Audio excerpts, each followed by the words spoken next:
Okay, this is the second section to 1.85 where we're revisiting inequalities. And I know I talked about absolute value inequalities earlier, but let's go ahead and look at a couple and look at the interval notation solutions. Okay, so here we have the absolute value of x plus 2 plus 1 is greater than 3. Remember before I told you you always want to isolate the absolute value before you apply the rule. So we're going to subtract 1 from both sides here, and then these will cancel, and then this will become 2. So I'll get absolute value of x plus 2 is greater than 2. Now to remove a greater than for absolute value, you take the expression out of the absolute value and you write it less than negative the constant, and then you also write it as greater than positive the constant. And then you solve those two inequalities. Now all I have to do to solve this inequality is subtract 2 from both sides. So if I subtract 2 from this side, I'll get just x. And if I take 2 away from this side, I'll get negative 4. So I get x is less than negative 4. And then there's also another solution by solving this. If I subtract 2 from both sides here, on the left I'll get x, and then if I subtract 2 over here, I'll get greater than 0. So the solution is all values where x is less than negative 4 or x is greater than 0. Now interval notation would be negative infinity to negative 4, parentheses, union, parentheses, 0 to infinity. Because this represents x is less than negative 4 and this represents x is greater than 0.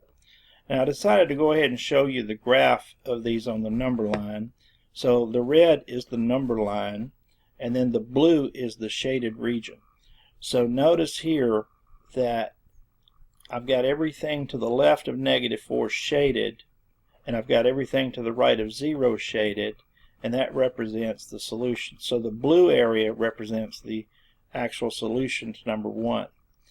And so notice that I'm using parentheses here opening in the direction that we're pointing, and that just tells me that negative 4 and 0 are not actually included in the solution. Okay, let's take a look at another one. Here we're going to have to add 16 to both sides first. So we'll add 16 here, and we'll add 16 here, and then of course it'll cancel the 16s, negative 16, and then negative 4 plus 16 is 12. So I'll get 12 over here. So I have the absolute value of 5x minus 3 is less than or equal to 12. Now with a less than inequality, when you remove the absolute value, you put the expression between the number and its opposite. So I put the absolute value between 12 and negative 12. I mean, not the absolute value, but the expression between 12 and negative 12. And then notice I kept the same type of inequality here. I started with less than or equal to, so I'm going to keep that equal to form. Now, if I want to solve this, that very simply all I have to do is add 3 to get rid of the negative 3, as long as I add 3 to the other sides, or actually the other ends. So if I add 3 to these, negative 12 plus 3 is negative 9, 12 plus 3 is 15, and then when I add 3 here, the 3's just cancel. So I get 5x. Now what I want to do to isolate the 5x, I need to divide this by 5, and so I need to divide this by 5, and I also need to divide this by 5. So I have negative 9 over 5, or negative 9/5.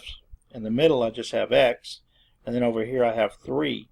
So I have x is greater than or equal to negative 9/5 and less than or equal to 3, which would be, in interval notation, would be this bracket notation here, because in this case I want to include the negative 9/5 and the 3 as part of the solution.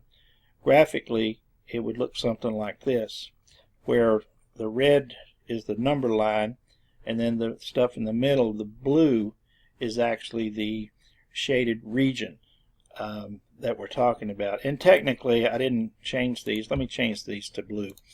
But technically the points in the endpoints are also part of the solution. Okay, so there you go. So everything here from negative 9/5 and 3, including negative 9/5 and 3, and everything in between, is the solution for that particular inequality. We're going to talk about solving quadratic inequalities. That some of them might look a little like this later, but I just wanted to show you a little trick that you can use to solve this type of inequality. It turns out that you might think that the square root of x squared is always x, but that's not true. Technically, the square root of x squared has to be defined as the absolute value of x, because if you were saying what's the square root of -3 squared, well, if we said that this right here always equals x, then we would be saying that this equals -3, but it doesn't, because it's the square root of 9, which is 3. So we have to say it's the absolute value of this number that's squared. So technically you can say it's the absolute value of -3, which of course is 3. Okay, so using that little trick on this type of inequality, what you can do is you can say, well, x squared, if x squared is less than or equal to 9, then the square root of x squared must be less than the square root of 9. Okay, well, the square root of x squared, based on this definition, is the absolute value of x. So the absolute value of x must be less than, what's the square root of 9? 3. And since this is an absolute value less than inequality, to take the x out of the absolute value, I have to put x between 3 and -3. And so the solution is everything between -3 and 3. And that is graphed down here. You can see that I'm shading everything between -3 and 3. And of course the parentheses tell me that I'm not including 3.